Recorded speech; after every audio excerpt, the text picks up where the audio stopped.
Hello friends, welcome to our channel KB vlogs. ఈరోజు మన ఛానల్లో చికెన్ కర్రీ టేస్టీగా ఎలా ప్రిపేర్ చేసుకోవాలో చూసేద్దాం రండి.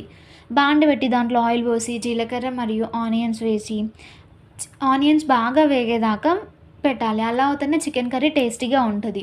ఆ తర్వాతకి పసుపు మరియు అల్లం వెల్లుల్లి పేస్ట్ వేసి పచ్చివాసన పోయేదాకా కలుపుకోవాలి. నెక్స్ట్ క్లీన్గా వాష్ చేసి పెట్టుకున్న చికెన్ని వేసి కొద్దిసేపు కలుపుకోవాలి. ఆ తర్వాతకి మూత పెట్టేసేయాలి. మూత పెట్టేసిన తర్వాతకి చికెన్‌లో నుంచి వాటర్ బయటికి వచ్చినాక కొంచెం కలుపుకొని దాంట్లో టమాటోస్ మరియు కారం అండ్ సాల్ట్ వేసుకొని కలుపుకోవాలి. కారం కొంచెం పచ్చివాసన పోయేదాకా ఉడికిచ్చి ఆ తర్వాతకి దాంట్లో కొన్ని వాటర్ ఏసేసేయాలి గ్రేవీ కొరకి. వాటర్ ఏసేసినాక మూత పెట్టేసి అట్లే పెట్టేసుకోవాలి. చికెన్ ఉడుకుతుంటే దాంట్లో టేస్ట్ కొరకి కొంచెం పెరుగు యాడ్ చేసుకోవాలి. దాని తర్వాతకి ధనియాల పొడి మరియు కొంచెం చికెన్ మసాలా వేసి కలుపుకోవాలి.